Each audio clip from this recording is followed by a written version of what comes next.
Iranian officials held direct bilateral talks at the highest level since Iran's revolution. Yet Iran and its nuclear program still present significant challenges to the United States and the international community. Nearly a year after President Obama extended a hand to Iran in his inaugural address, we have yet to see Iran unclench its fist. Instead, Iran continues to develop its nuclear program in the shadows. It claims that its nuclear program is designed for peaceful civilian purposes, yet it refuses to cooperate fully and transparently with the International Atomic Energy Agency and its inspectors. It raises significant concerns about the true nature and intent of Iran's nuclear ambitions.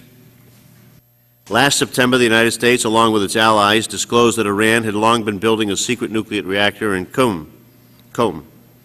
This revelation was followed last month by an official UN resolution condemning Iran's failure to disclose the site as required under the Nuclear Non-Proliferation Treaty. The resolution was approved with strong international support by a 25-3 vote, with both Russia and China voting in favor of condemning Iran. There are many strong options, both within the United States and around the world, on how best to manage the many challenges that Iran presents. I think that many of us support the President's strategy of engagement, but if that fails to bear fruit, then a lot of us are contemplating what must be the next step. And that's what brings us together here today. We've assembled a distinguished panel of experts to share with us their thoughts on the vital national security question at hand. You know, I just on a personal side of this, I just want to make a couple of points. I don't think that anybody condones the fact that Iran has nuclear weapons or is moving in that direction, and we think that Iran with nuclear weapons is a major threat to American interest. It's a threat to Israel, a threat to peace and stability in the Middle East. Any program to which they may have a right as a party to the Nuclear Non-Proliferation Treaty must be peaceful, civilian, open, transparent, and subject to inspection by the International Atomic Energy Agency. Disclosure of previously secret nuclear facilities, as we've seen, threatens to, and a threat to replicate that 10 times over. A general unwillingness to reasonably engage with the international community, obviously all of those behaviors by Iran cause concern. The United States and the international community has made, I think, a considerable effort to negotiate and engage that is yet to be reciprocated. That was a test for Iran's leadership. If it was serious about its claims that only a civilian nuclear program was being pursued, there was no reason it should not have agreed to export to Russia or elsewhere and allow the IAEA inspections. So what are our options? Governments and intelligence agencies and other experts agree, or disagree, I should say, on how close Iran is to developing a bomb. Also, many of them agree that any military strike on facilities would likely only delay development by 1 or 2 years and cause other repercussions. There's considerable disagreement and debate on the value, effect, nature, impact, or usefulness of sanctions. Arguably, sanctions should be used to support, not replace, diplomatic efforts. Should Iran delay negotiations, or if the negotiations should fail, then many feel that a strong multilateral sanctions by the international community would be in order if they were targeted and effective in that regard. But now, with respect to the Iran Refined Petroleum Sanctions Act of 2009, which the House will be considering this week, personally, I have considerable concerns. The hardliners are in some disarray presently. New sanctions could allow them to consolidate their hold on power and get bolstered support from the Iranian people. Sanctions could heighten support for Mr. Ahmadinejad out of some nationalistic feeling or resentment for how devastating the effect of sanctions might be on the civilian population. It's notable that the two main opposition leaders have spoken against imposition of sanctions, particularly with regard to refined petroleum products. The restriction on oil products, refined oil products, could probably be assumed to affect the poor and the middle class in Iran, but it's unlikely that the elites and the Guard in particular would be deprived of the use of any gasoline or other refined products that would come in fact, might control any market that existed in them.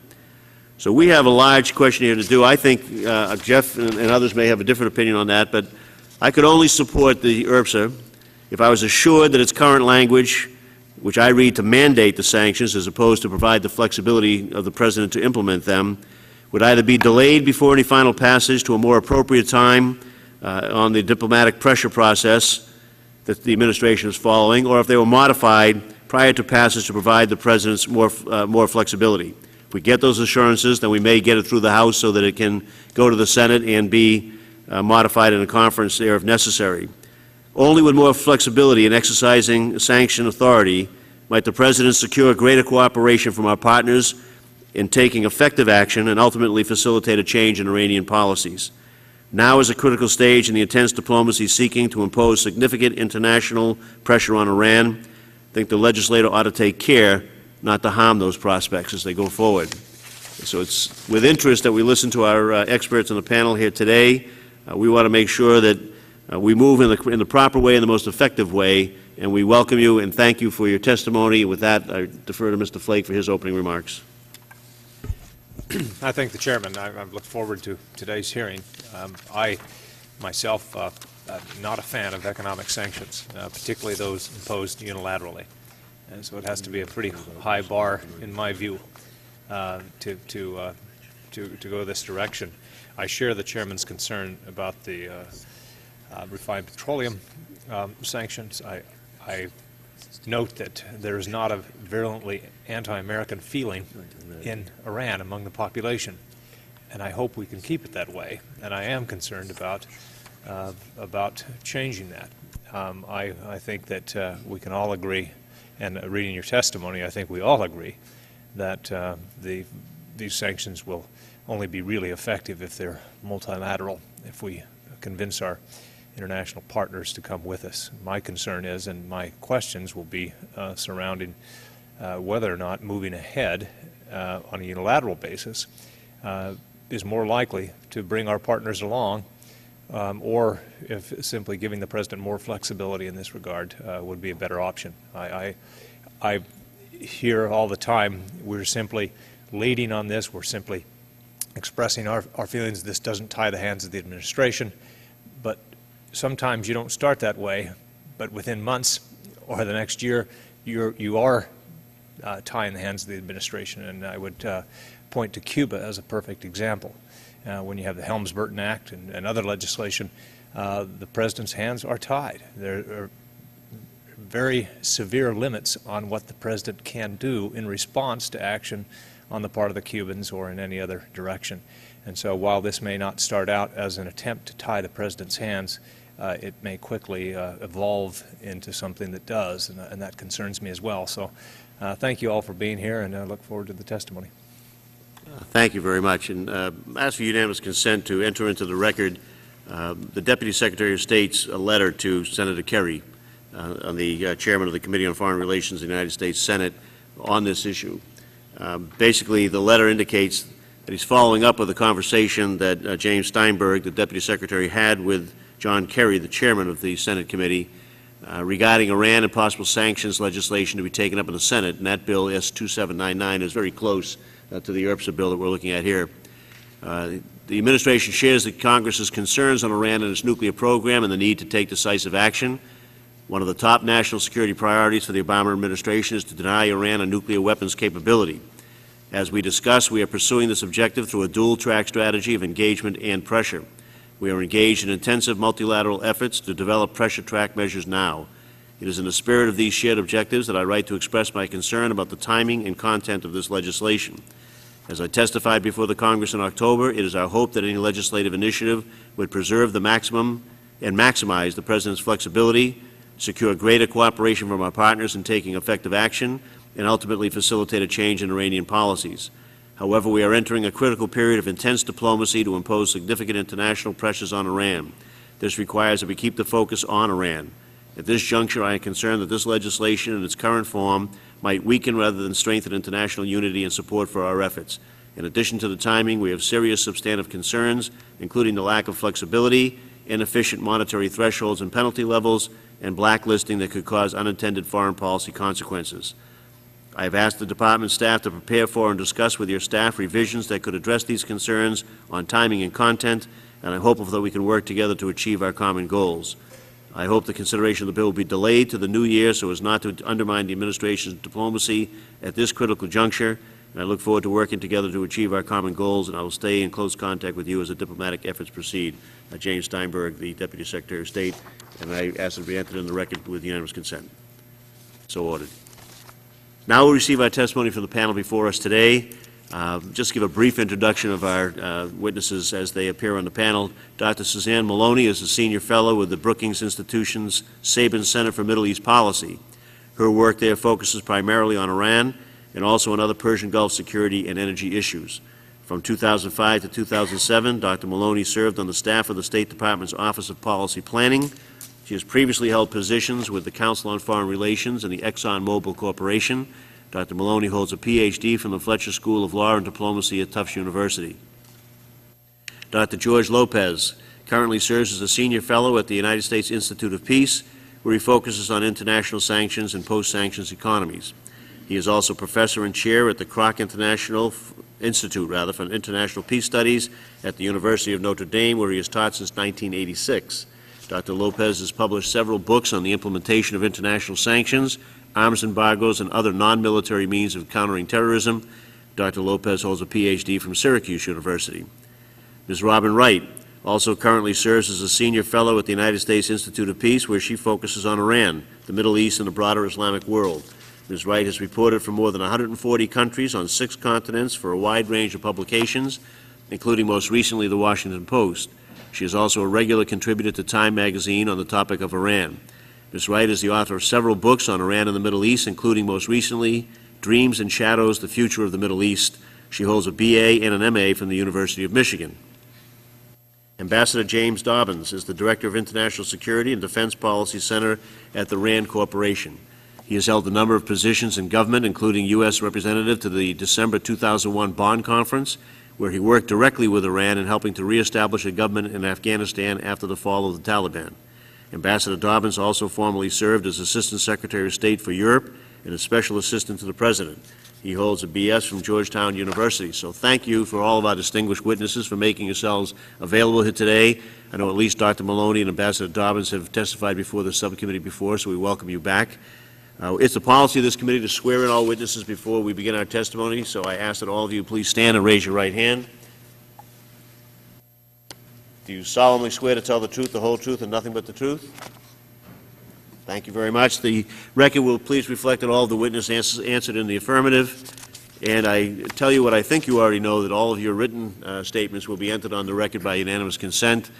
We try to limit the testimony to about 5 minutes if possible, so that we'll have time for questions and answers after that.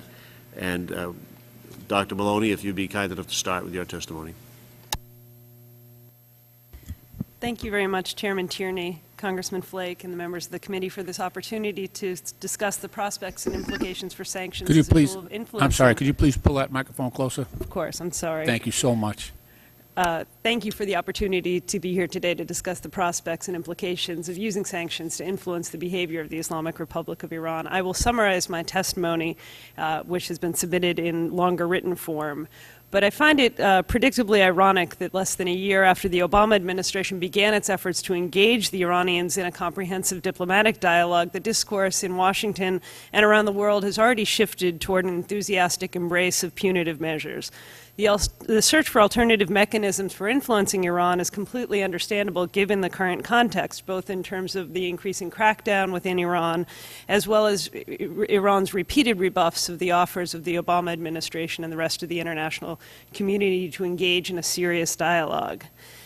At the same time, I think it's unfortunate that the track record for sanctioning Iran is really not an auspicious one, and the key prerequisites for a successful sanctions-oriented approach, protracted duration, and broad adherence are almost certainly unattainable today with respect to Iran.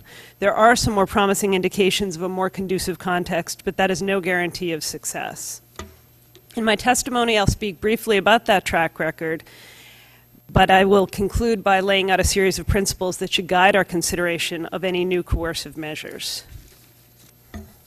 We've had 30 years of U.S. unilateral sanctions on Iran, and there should be no illusions that the likelihood of a more rigorous and more broadly implemented sanctions regime will produce a reversal of Iran's nuclear calculus quickly or easily.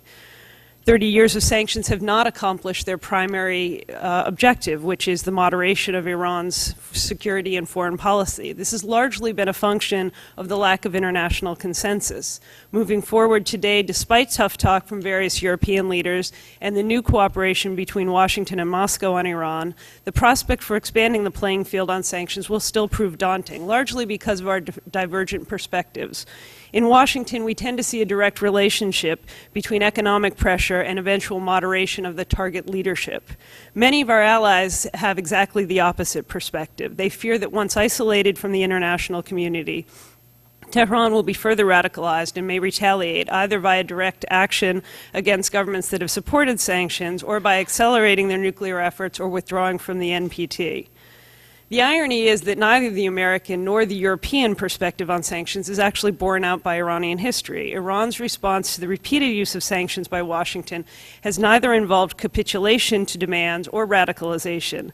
Instead, the regime typically seeks refuge in denial while expending a great deal of effort on trying to mitigate the impacts of sanctions through smuggling, through promotion of substitute industries, and through economic diplomacy. Specifically with respect to IRPSA, Iran has been preparing for a possible embargo on imports of gasoline and other refined petroleum products through a variety of official schemes to minimize gasoline consumption and to establish strategic stockpiles of gasoline. More broadly, Iran's post-revolutionary experience contradicts the underlying American argument in support of sanctions. The Islamic Republic has experienced a number of episodes of severe economic pressure, but none have generated the kind of foreign policy moderation that the sponsors of IRPSA or the other manifold punitive measures against Tehran tend to forecast. Instead, in the past, when Iran has been under economic pressure, this has facilitated the coalescence of the regime and the consolidation of public support. Economic constraints have enhanced cooperation among Iran's factions. Tight purse strings have in fact forced some moderation of its economic policies, but not of its foreign policy. And I think that that's particularly important to remember today as we move forward with new pressure. Obviously, sanctions have to be a component of our overall integrated diplomatic strategy toward Iran, and one that has both a short-term and a long-term perspective. It is one of the few tools that remains at our disposal, and therefore I'd set forward the following 5 principles that should be uppermost in our minds in assessing new sanctions. The objectives need to be clear, limited, and achievable, particularly sanctions that have a potential for influencing important constituencies that have some say in Iran's nuclear policies, measures that target the economic interests of the Revolutionary Guard Corps and other critical elements of Iran's hardline power structure.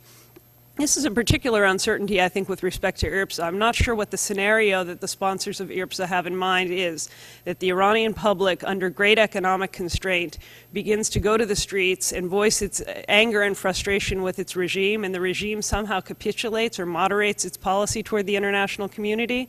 It's really a scenario that doesn't bear any resemblance to the likely behavior of the Iranian leadership.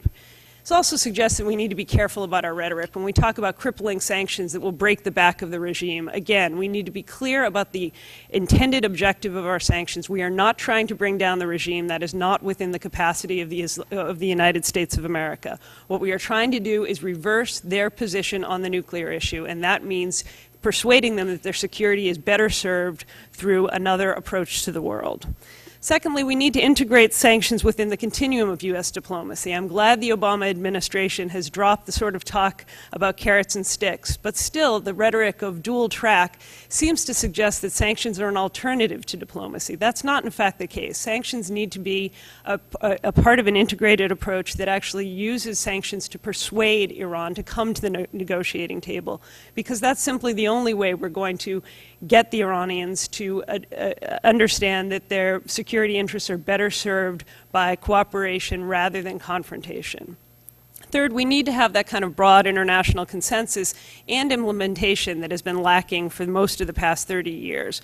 Getting and keeping our allies on board with a sustained sanctions approach is important, because so long as there are outliers, so long as there are hesitators like Russia and China historically, that makes it easier for others to sit on the fence and to avoid full implementation of the sanctions. With this respect, reset of the U.S.-Russian relationships has been a necessary condition to improving the prospects for sanctions, but it's not going to be sufficient. To generate sufficient international support for sustaining meaningful economic pressure, we're going to have to make a credible case to our allies that our measures can actually impact in a positive fashion the nuclear calculus. Fourth, we need to focus on those measures that have the best prospects for direct and immediate costs. This is, of course, the secret of the recent Treasury measures to restrict Iran's access to the financial system. They have actually hurt existing business that tends to be pursued by regime elites that have some influence over its behavior. Any sorts of sanctions that hit at prospective projects, at pipeline projects that are many years away from being implemented, are likely not to have much impact on Iran's behavior, largely because its regime retains a certain degree of denial about its economic prospects. Finally, we have to think very carefully about the prospects of any sanctions to influence Iran's emerging opposition movement. There have been varying calls within that opposition. Certainly the political leadership of the opposition has suggested that sanctions would not help its position. There are others who have suggested, in fact, that new economic pressure might galvanize Iranians against the regime. I think both of these arguments have a certain degree of validity, but we have to recognize that measures that target the burgeoning economic role of the regime's repressive capacity that are specifically identified with its human rights abuses can serve a double purpose in pressing the regime, both in moderating its nuclear course and in improving its treatment of its people at home. And here we should be leveraging the interest in Europe. But we have to be careful to assume that somehow Iranians, if the price of gasoline goes up, if they can't access home heating oil in the middle of a cold winter, are likely to vent their anger against their regime rather than at the Islamic Republic. The regime is quite skilled at deflecting the impact of sanctions, and clearly its rationing programs and its access to smuggling networks will permit the regime to insulate its core constituencies from the impact of reduced supplies. The notions that Iranians would welcome American efforts to cut off supplies of heating oil and gasoline, to me sounds like the same kind of logic that suggested that Iraqis would greet us as liberators after we violently removed their regime. The reality is that the Iranian domestic climate is complicated and uncertainty. There are no simple solutions. And frankly, the cost of failure when it comes to applying sanctions is real and significant. If we move forward with a sanctions approach that does not work, the alternatives, specifically military options, are far worse in terms of advancing U.S. diplomatic interests in the region. And for that reason, we need to use sanctions, but use them within a larger diplomatic framework. Thank you. Thank you, Doctor. Dr. Lopez. Thank you, Mr. Chairman. I'm honored and grateful to have the opportunity to share with the committee this morning some of the findings that I think have emerged from over a decade of research that my colleagues and I have done, submitted in much more detail and written testimony about the probability of success of sanctions under these conditions. I think the Congress and the committee face a kind of bitter irony. The sanctions you have before you will no doubt, if implemented, take a big economic bite out of Iran. The dilemma, of course, is they will not produce the political gain and concessions that are important for the interests of the United States. In fact, I would suggest that there are 4 or 5 basic principles we've learned from the history of implementation of sanctions that lead us to be quite cautious about the legislation that lies before us. First and foremost, generally, sanctions only have about a 1/3 track record. If you're a baseball player, this is a good batting average. If you're making economic policy or political policy at the foreign policy level, you'd like a great deal higher percentage. The smart sanctions that we've developed over the last decade, with that kind of success rate, we've been able to use astutely under certain kinds of conditions, particularly Libya being one of the best examples. On the other hand, trade sanctions, of which a major component this package is, really have a worse ratio over time. And I see nothing in the sponsored legislation that increases the possible success rates as applied to Iran under these conditions. Secondly, if sanctions are to be imposed for the kind of multiple violations that we know Iran is engaged in, whether it's uranium enrichment, human rights issues, or support for terrorist groups, those have been most successful under conditions of multilateral imposition, particularly with regard to the UN framework. So Congressman Flake's observations before, I think, are important to note. We have a group of partners who've been very successful, committed to what we'll do in terms of nuclear regulation over the last 3 years in 06, 07, and 08, strong regulations and resolutions out of the Security Council. I'm not necessarily sure we should jeopardize that by unilateral action that's likely to have less and less success. Thirdly, pure and simple, we cannot punish the Iranians into a nuclear deal. No state, even the United States, has ever been able to do that before. I don't see the conditions of success here. Only an astute mix of continued engagement, narrowly conceived sanctions applied at the appropriate time, and versatile incentives will prompt the Iranians, hopefully, to change their nuclear posture. This is not the time for adding sanctions to the mix of that engagement diplomacy.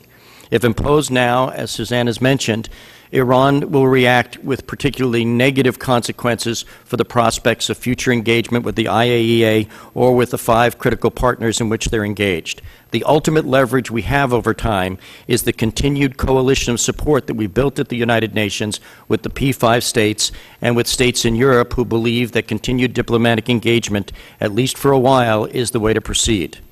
Fourth, in nations with the kind of internal disarray that we see currently in Iran, we've seen that rally round the flag effect that creates very, very difficult conditions. In fact, at its worst, would play into the Ahmadinejad government's insecurity and passion for repression of its own political groups.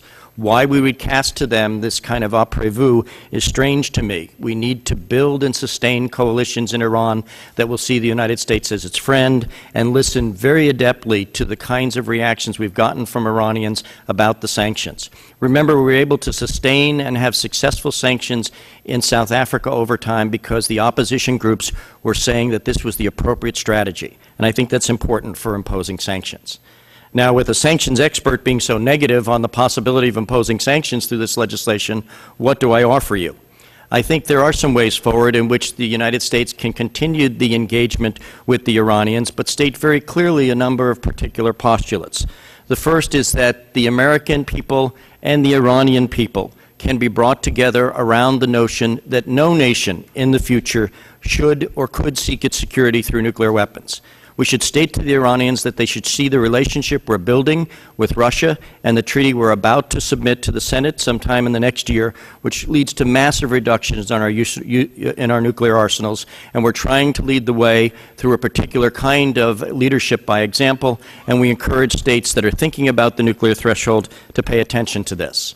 Aggressive diplomacy of the first order in which we invite, embarrass, cajole, and incentivize the Iranians to think about the Geneva deal that they've left on the table as being at least a model for the way forward is the way to astutely use our leadership rather than sanctions in the future. It seems to me that we can go to the Security Council in the near term with a package of tightly conceived, smart and targeted sanctions which look at the entities and individuals that have violated prior Security Council resolutions and call upon our P5 partners and the rest of the Security Council to add another resolution to the strong mix of the 3 we have and continue the multilateral framework that will penalize the Iranians for IAEA dismissal of regulations and an unwillingness to come forth transparently with the progress of their program. Are there incentives we can offer the Iranians? Yes, I think we should move forward with a picture of what life may be like in a post-sanctions environment for them. The first and most important might be a recharacterization of the existing sanctions from 2006 on, which would guarantee a right of the Iranians to enrich uranium up to a particular level and reaffirm their independence as a particularly strong state dependent on nuclear energy and medical technologies derived from nuclear technologies, but not so in an environment that's not fully transparent and open to international inspection. We should hold open to them the prospect for membership in trade and other organizations which current sanctions now prohibit. The best incentive one can offer a sanctioned country is the removal of those sanctions, but we haven't specified exactly how that will look in a step-by-step reciprocation of Iranian actions.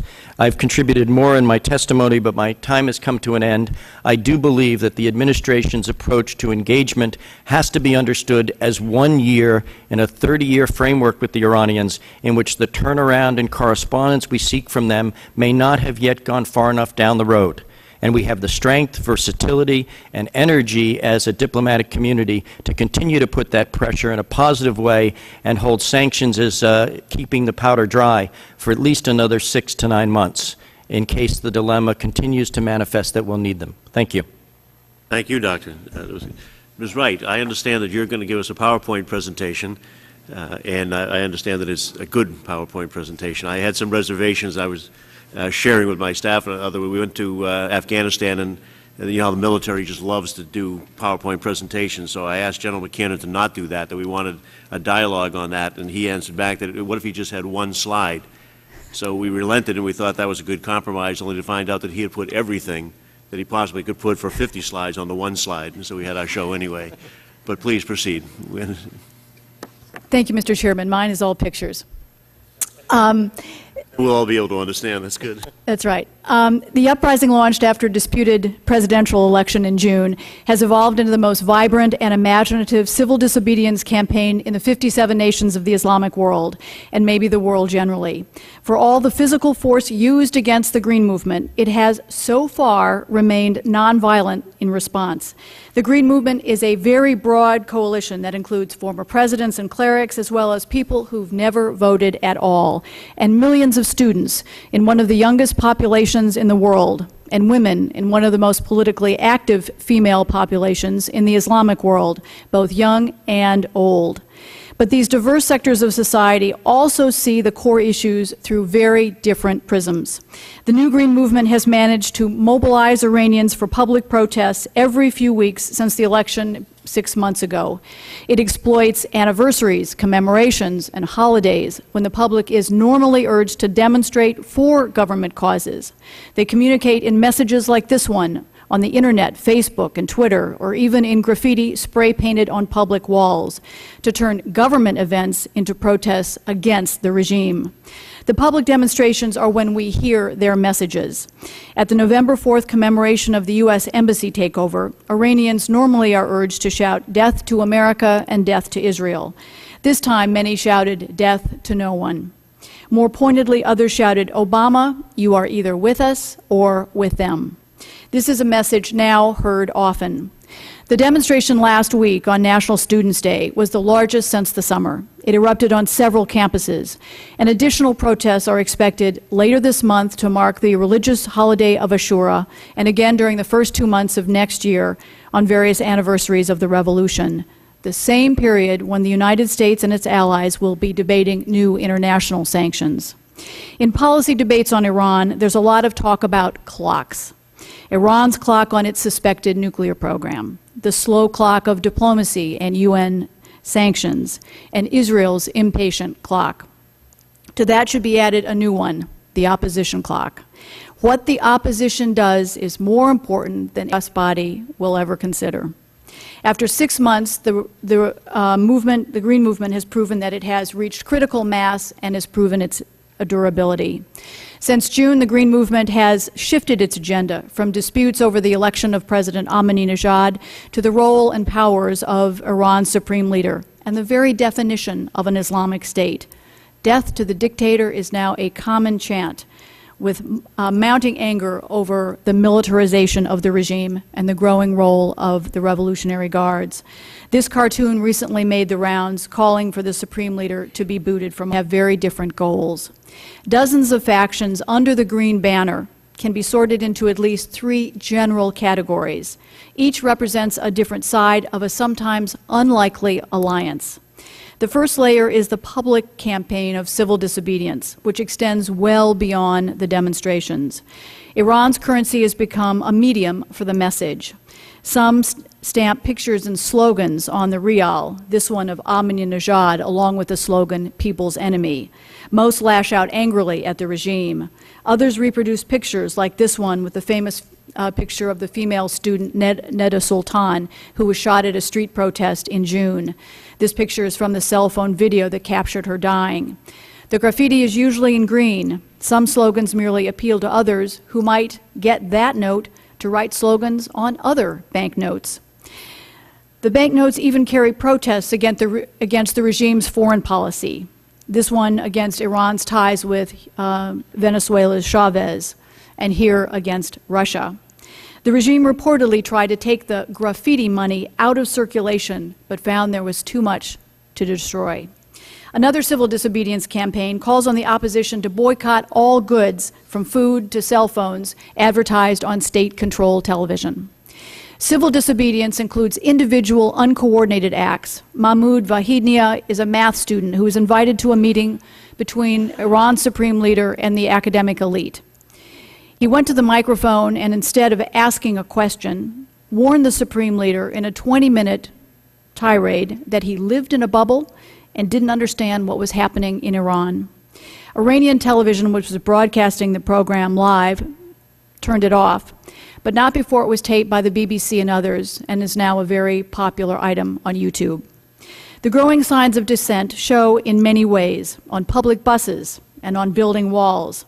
Public space is used to give notice about protests when the regime closes down cell phones or slows the internet. Posters are often appear overnight, issuing new demands. Many call for the release of political prisoners, who are now part of show trials reminiscent of the Soviet show trials of the 1930s and the Chinese Cultural Revolution of the 1960s. The slogans are often in Farsi and English because they want to get their message to the outside world.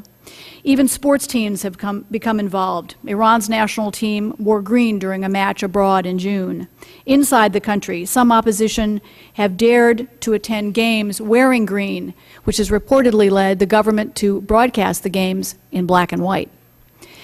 The green movement has generated some lively new art. This is the famous cell phone video of Neda Sultan, the young woman again shot in June. That gruesome photo has become a popular poster in the technique used for the Obama campaign. The same image has been blended into the artwork of the Iranian flag, so her face takes the place of the religious symbol in the middle. The blood pattern has also been imposed on the supreme leader's face, an implicit message that he is responsible for her death. The reaction by the first category or layer is the most important sector when it comes to sanctions. Two key points. Many in the opposition support sanctions against the Revolutionary Guards or specific members of the regime, but adamantly oppose sanctions that will hurt the people at a time of serious economic problems and a time when many in the opposition already face losing their jobs, students facing losing their places in universities, and as a result, their future. Second, Persian nationalism is among the strongest forces in the world. If you know a Texan, add 5,000 years, and you've got Persian nationalism. The revolution was in trouble in the 1980s when Saddam Hussein invaded, but millions of people who didn't like, trust, or support the revolution rallied to the regime in the name of Persian nationalism. Public sentiment on sanctions is complicated by the nuclear issue, and again, Persian nationalism plays a role. Reliable polls indicate that Iranians almost universally support nuclear energy as the key to modern development. Shirin Ebadi, the Iranian Nobel laureate, a human rights lawyer, said of the program, aside from being economically justified, it has become a cause of national pride for an old nation with a glorious history. No Iranian government, regardless of its ideology or democratic credentials, would dare to stop the program. The second layer is the traditional political elite, which has struggled to develop a viable strategy. There are, as yet, no Mandelas, Havels, or Valences in Iran. The opposition has been a body looking for a head since the beginning. The reform movement latched on to former President Khatami in 1997 because he talked about opening up the system, but they also abandoned him when he failed to do so. This time, the opposition rallied around Mousavi, not because they liked him the best, but because they thought he was the only one who could stand up to the supreme leader, as he had in the 1980s when they were in different jobs. But Mousavi is an accidental leader. He occasionally issues statements and visits families of political detainees, but he has failed to create a plan of action, or even to appear much in public. Mehdi Karoubi, the former Speaker of Parliament and another presidential campaign in June, is more of a maverick. He first publicized claims of rape and torture of dissidents in jail and has tried often to join the protests. The traditional political elites in the opposition would also like to see the regime punished under sanctions. But again, no sanctions that might further hurt the people and undermine the opposition. Mousavi has complicated the situation for both the regime and the outside world by rejecting the recent Tehran reactor deal. It's widely believed that this is merely internal politics, objecting to any initiative that might strengthen Ahmadinejad's claim to legitimacy. Iran's nuclear program has basically become a political football at home, with its own internal dynamics that could deeply complicate diplomacy. The third layer, very briefly, is the debate among the clerics, which is least visible but quite intriguing and very important to understand. Ayatollah Montazeri is the most outspoken and credible opposition cleric, but there are many, many, many others. Montazeri was originally selected as Ayatollah Khamenei's heir, but was stripped of the title when he began to criticize the regime for its injustices. Since June, he has been scathing about the government, at one point warning Iran's security forces not to take actions that they would someday have to justify before God. Montazeri issued a fatwa in October against nuclear weapons on grounds that they are against God's will and will inevitably kill civilians as well as the military. He urged Muslims worldwide to take the lead in campaigning against nuclear arms. Among themselves, the clerics are now intensely debating what constitutes good governance, what an Islamic state should do and be, and even whether an Islamic state is good long-term for Islam.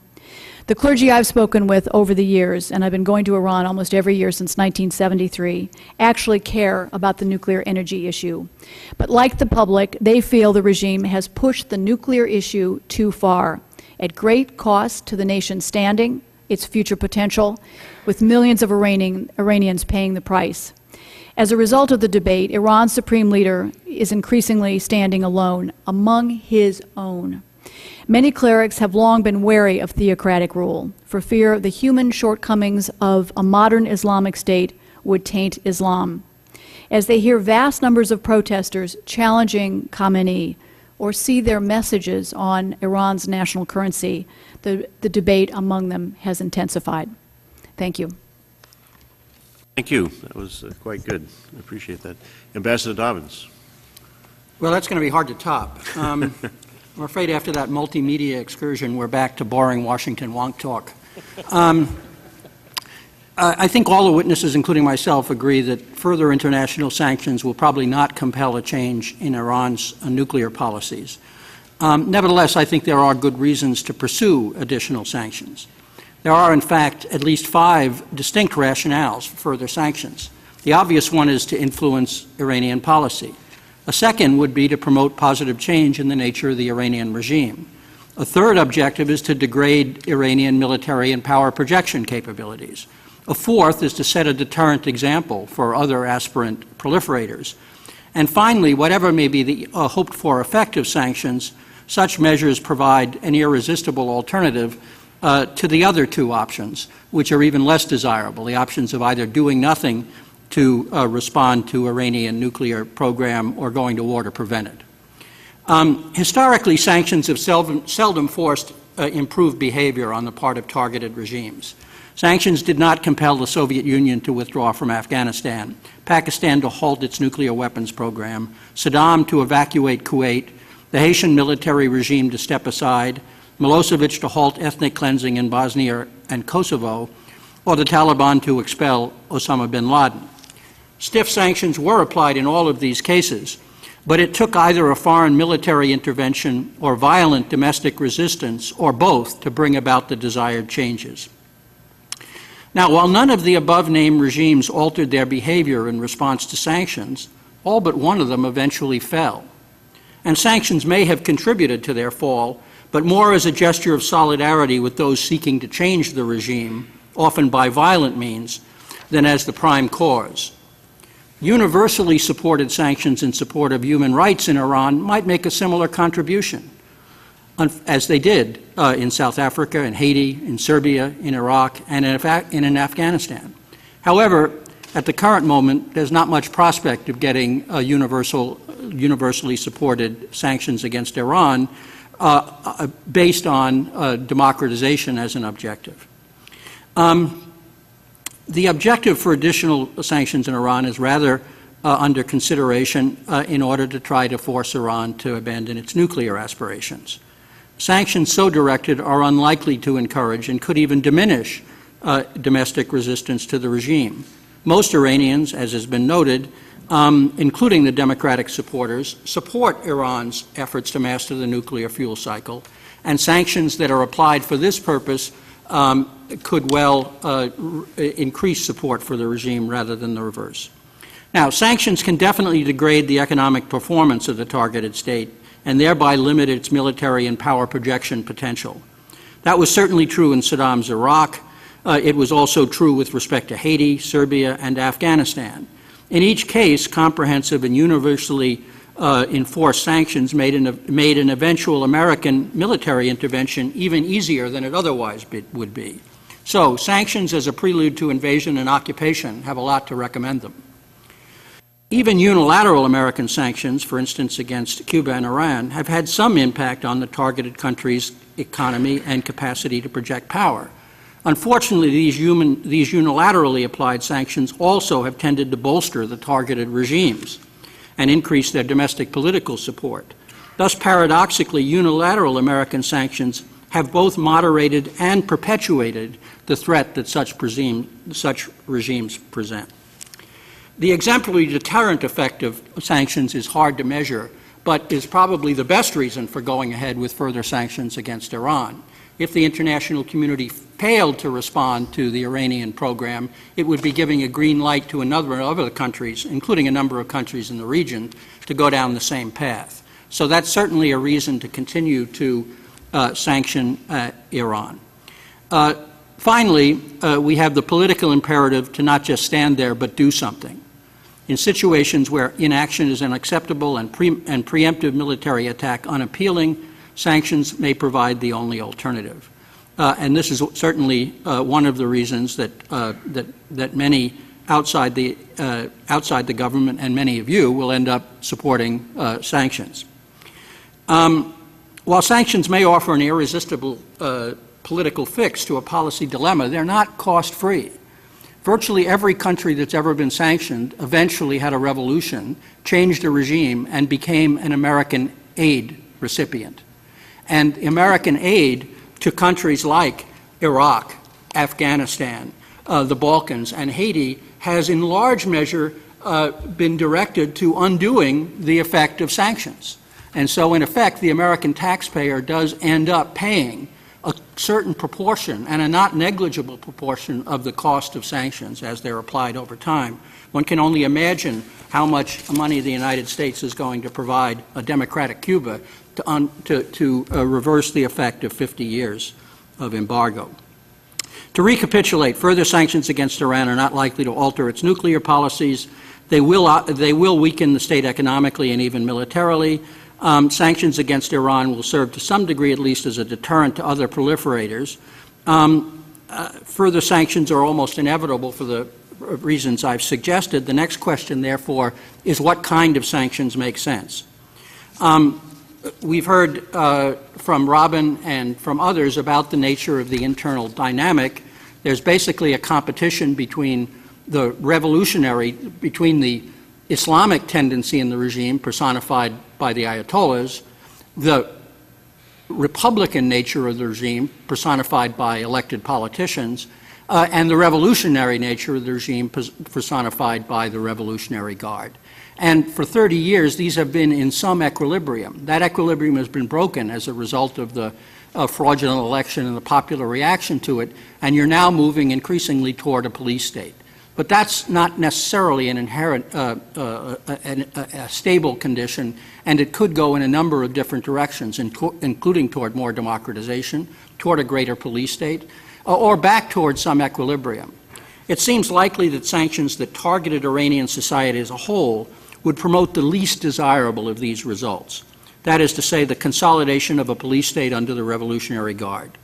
Such would be particularly the case if the sanctions were to restrict the flow of consumer products, of which gasoline is probably the commodity most widely consumed. Such a ban would hit hardest those who own automobiles, that is to say, the urban middle class, precisely those whose pictures we've seen protesting against the regime and risking their lives to do so. So an internationally opposed ban on the sale of gasoline would probably penalize the population, particularly the most politically progressive element of the population, and strengthen the most regressive elements in the regime. A unilateral American ban would be meaningless, as the United States does not export any gasoline to Iran. A unilateral American ban with extraterritorial application would seem to offer the worst combination of effects, penalizing the population, strengthening the regime, embroiling the United States in endless disputes with its allies, and disrupting the current international solidarity in opposition to Iran's nuclear aspirations. So what to do? Strengthened sanctions are needed to reduce Iran's capacity to threaten its neighbors, to deter other aspiring nuclear powers, and to provide an alternative to even less productive courses of action. To achieve these results while minimizing negative consequences, such sanctions should be international. They should be targeted on the regime and on its nuclear potential.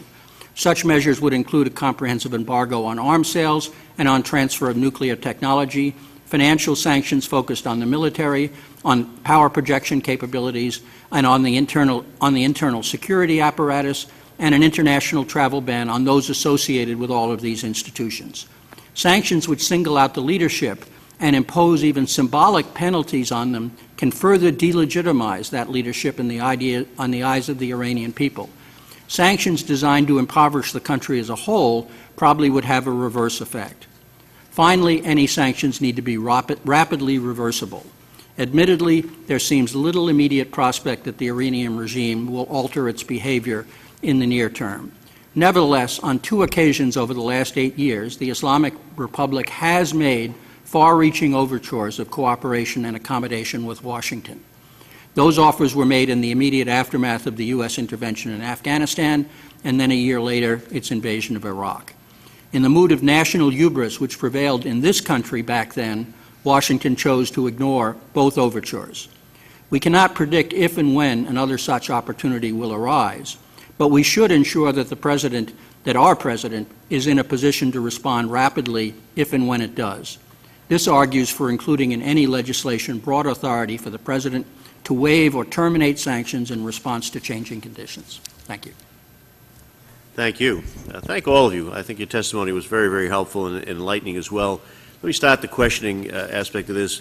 I heard, Dr. Maloney, and I see in your written testimony a statement saying that the Supreme National Security Committee, which is one of the key institutions of the state, is responsible for nuclear negotiations and overall foreign policy coordination, but it appears to be functioning in crisis mode because of the bitter differences among the principals. So, Ambassador, you've had as much direct contact with Iranians as anyone here, so let me ask you, is it at all a case of their failure to respond to the diplomatic overtures so far is because there's various conflicting groups that you all testify to are just frozen right now politically inside, and they're unable to agree on a way forward to even react to international overtures? I think that's likely the case. The regime clearly is both weakened and distracted by the reaction to the election. I was actually quite surprised that they were able to engage as quickly as they did, and initially to agree to the proposals that the international community had put to them, but that rapidly degenerated into a national debate in which the reformers, among others, began to criticize the regime for the possible accommodation with the international community. And I think that does mean that as long as this degree of uncertainty, turmoil, weakness, and distraction continue, it's going to be very difficult to achieve.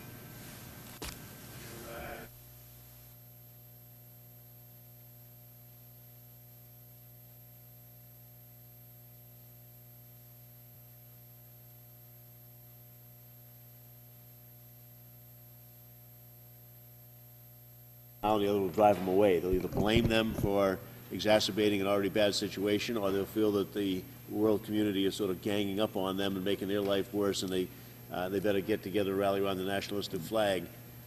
Do all of you come down on one side or the other of that argument, thinking that it's going to be a bad idea?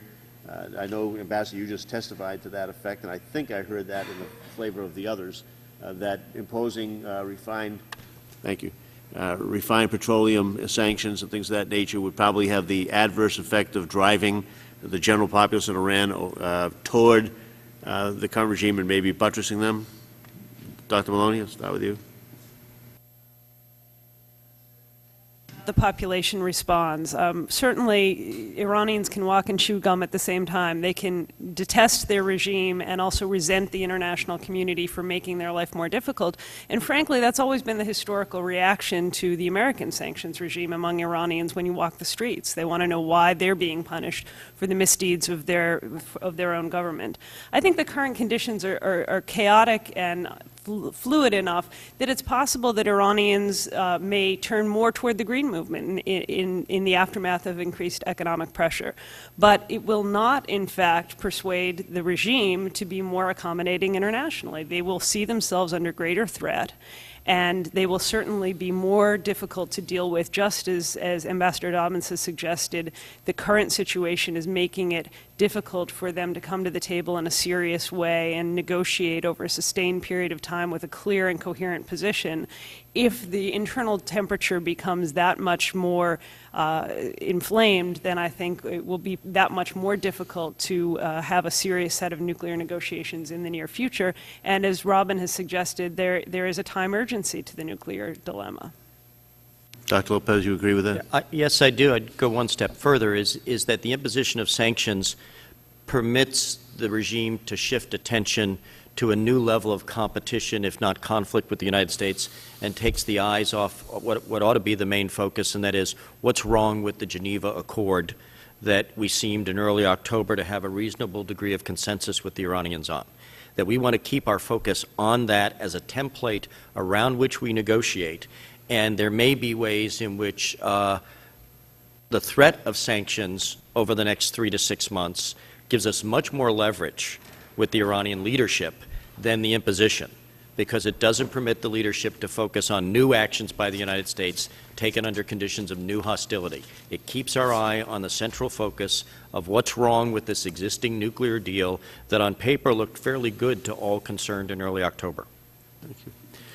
You know, the statement I took out of Ambassador Dobbins' statement on this was the political imperative to not just stand there but do something. And I think you mentioned your testimony seems to be driving a lot of members as well as anybody else. And it's a strong and powerful situation when you feel that somebody is not responding. Can we effectively target sanctions, say on the Revolutionary Guard or on some of the elites there, in such a way that it doesn't adversely affect the general population? Are there things left to be done that do not already exist in the current sanctions regime that we have? You've got the same problem I had with the microphone. We have to turn it on. Ambassador, we have to turn the microphone on. Sorry. I think that things like international travel bans, financial sanctions directed at individuals, named individuals, targeting companies that are owned by the Revolutionary Guard, and frankly, just labeling those individuals and those organizations as pariahs.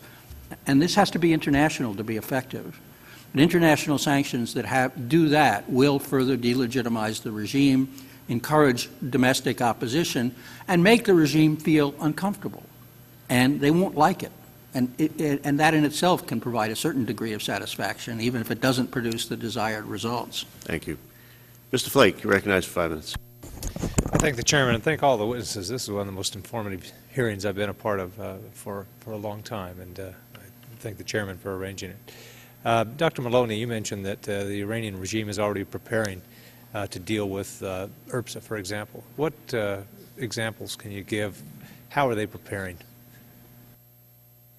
In the summer of 2007, they instituted a nationwide gasoline rationing program that, despite some early tremors of unrest, was largely accepted by the population. It's been abused, it's been exploited, but in fact there is now a very systematized rationing program, as well as a black market price for gasoline, which did not exist prior to that period. They have, in addition, put major investments into transferring most of the public vehicle fleet away from gasoline toward compressed natural gas, which of course they have vast quantities of. And so they've sought additional sort of conservation measures. And they have, at least reportedly, been trying to stockpile gasoline as well as activate some of the smuggling networks and craft deals with allies, including Venezuela and possibly also China. There are conflicting reports on this, to expand their gasoline imports from those countries. Finally, they've also been investing in a major program of expanding and upgrading their own refinery capacity so that they will not be as vulnerable in the future to this. Dr. Lopez, thank you. Dr. Lopez, you've studied this a lot, and we hear from the proponents of sanctions, particularly the petroleum sanctions, that other countries and companies that are dealing with Iran will simply have to make the choice. Do they want to exclude themselves from the U.S. market or the Iranian market, and they'll choose to go with the U.S. Is that necessarily the case? Is it that simple? No, I don't think it's that simple. I think what has to come along with that assertion is what then is going to be the cost and the logistics of implementing and enforcing that. Imagine a world in which U.S. tankers in the Persian Gulf are confronting Venezuelan ships who see themselves in solidarity with the Iranian people trying to deliver refined petroleum.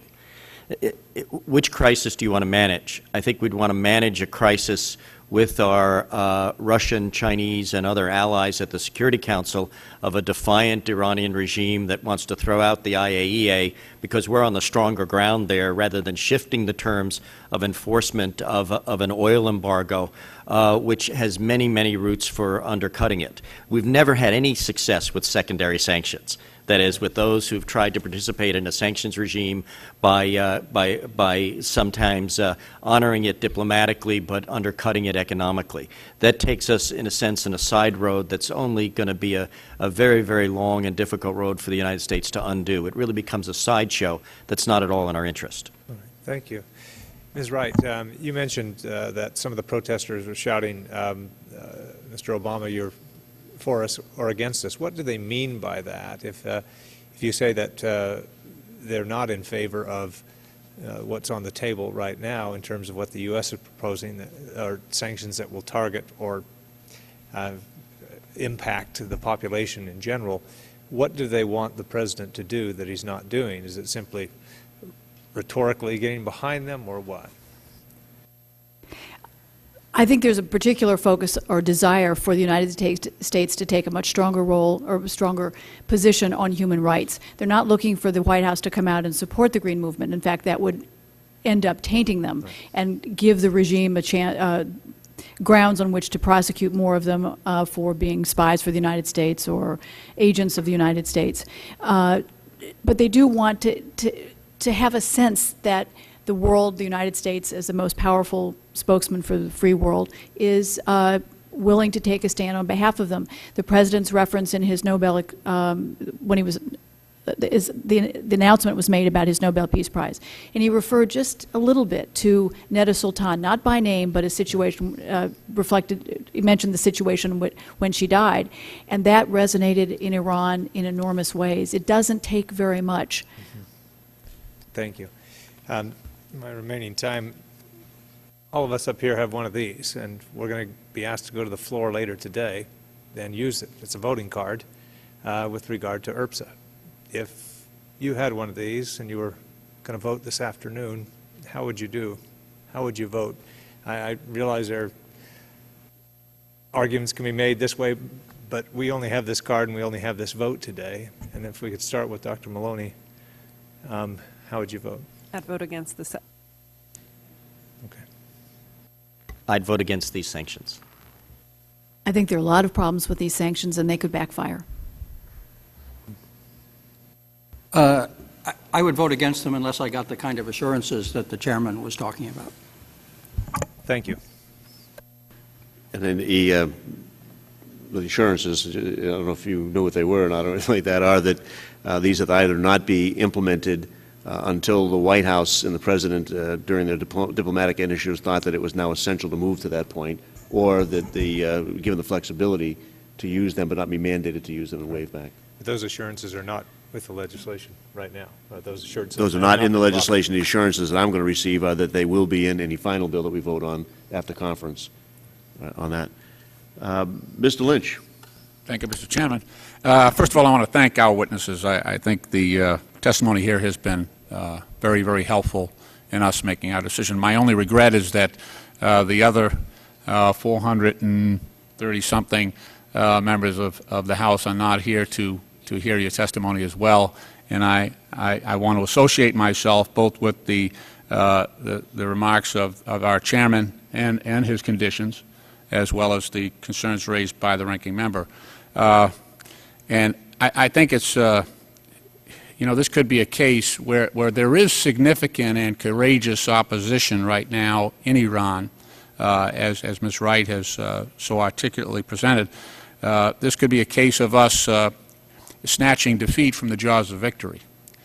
Just when there may be an opportunity here for an internal change and transition within Iran, we may be doing something that defeats all of that. And I have very limited experience in this. You are the bona fide experts. But I look at the situation in Cuba, and I've had an opportunity to review that firsthand. The support, the rallying around the flag effect, as Mr. Lopez has described it, it's a real phenomenon, and I think that's what has kept Castro in power in Cuba, because he stood up to America, and he also had a ready excuse, the embargo, for anything that went wrong in Cuba, and he blames, tropical storms. He'll blame that on the embargo, and it gives him great cover. I've been to Gaza a couple of times, and the embargo there in Gaza has caused great rallying around Hamas, regardless of their incompetence and inability to deliver for their people. And I have a fear that this is the best thing that could possibly happen to Mahmoud Ahmadinejad. I think that he's welcoming this. This will cause the Iranian population to rally around him. So I agree with basically everything that's been said here this morning. The one question I had was around the mechanics, and I don't know, Ambassador, you might be the best person to answer this. To really limit, to implement the Iran Refined Petroleum Sanctions Act, it would seem to require a naval embargo of some sort and a land embargo to prevent refined petroleum from coming back into Iran. And I guess I'm asking, is this a proxy vote for military action here? Because, I mean, I understand it's going to need approval by the UN Security Council, but this is a first step in that direction. So how would this work out in practice?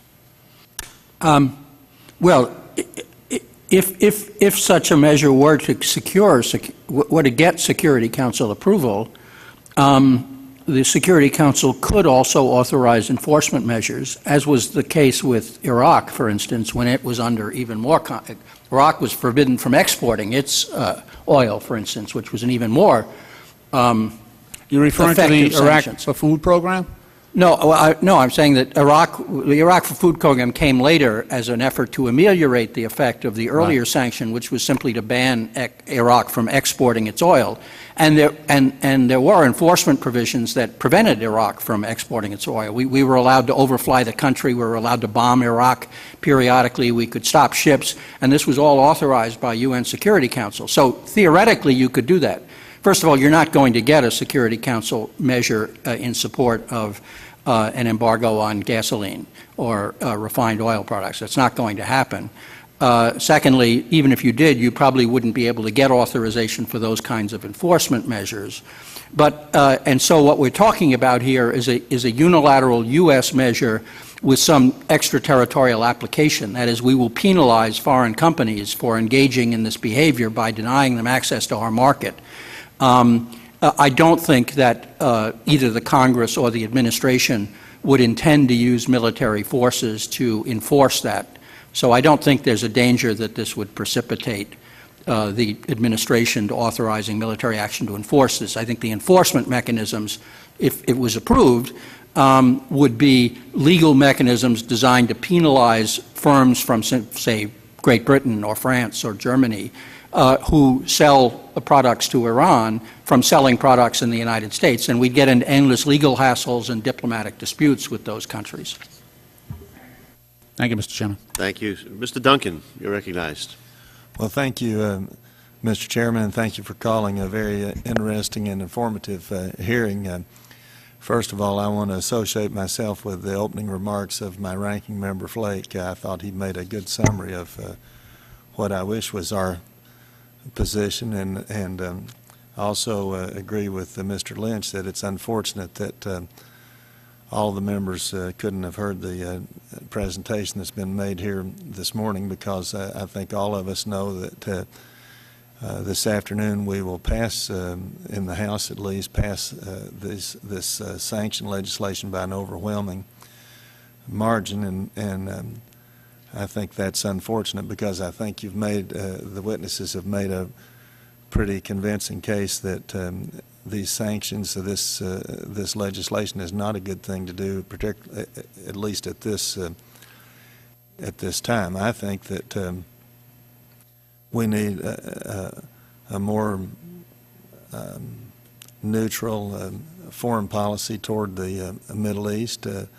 I think we need to try very hard to be friends with Israel, but we also need to try harder and do more to be friends with other countries in the Middle East. I read a year or so ago an interesting book called All the Shah's Men about Iran and some of our activities there, and in, unfortunately, many other countries, some of our activities to intervene in political or religious or ethnic disputes have created almost more enemies than friends for our country. Do you think, basically that's all I really have to say. I don't know if you have any suggestions as to how, if or when we pass this sanctions legislation, how we could do that and still, or if there's something more we could do to show the Iranian people that it's not really aimed at them, but just really towards their top leadership and almost even more towards one man at the top. If you have any comments or anything you wish to add, feel free to comment. Well, I would suggest, Mr. Duncan, that it's very, very important to get the extra rider in this bill out of conference that gives the White House some degree of flexibility on this, that the executive branch would judge when implementation and under what conditions would occur. And I think we ought to be much further down the road before that implementation occurs. Well, I think that's a good suggestion. Ms. Wright? I was just going to add very briefly that there's always been a struggle on public relations on these initiatives, and we never have been able, over 30 years, to explain ourselves, what our goals are to the Iranian people. Sometimes the White House or the State Department will come out with a statement simply saying our target is not the people of Iran, but that doesn't go very far. And the Iranians, of course, with their media monopoly, can spin this in a way, not just this bill, but any action taken by the United States as something designed to hurt all Iranians. And any effort to portray the alternative, that this is designed to, in the end, help them, could make a difference. All right. Thank you very much, Mr. Chairman. Thank you, Mr. Duncan. Mr. Quigley, you're recognized for 5 minutes. Thank you, Mr. Chairman. And as the relatively new person on the block, this is quite an education for me as well. And I appreciate the remarks that my colleagues have made about the reservations that the panel seems to have about the effectiveness of sanctions. But I can't help read the obvious in the news recently, in the Times of London, about the Iranian nuclear weapons system being farther along than we had anticipated, and in recent news, much larger than we anticipated. So I hear that either sanctions don't work, and not just from this panel, or they take a long time to work, or they must be specifically targeted with a lot of coalition assistance. They haven't worked yet, with the exceptions and the limitations that the ambassador has talked about, and they probably won't work in this set of circumstances, but we don't have a lot of time. And with the greatest respect, I would suggest that it's not going to do the Iranian people, who we want to be friends with, a whole lot of good if they achieve a nuclear weapon or two, and they certainly have enough material.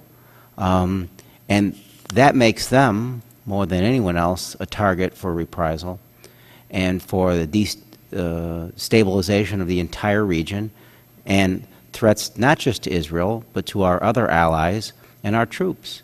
So I guess I'm saying Monty Hall isn't pointing to door number 3.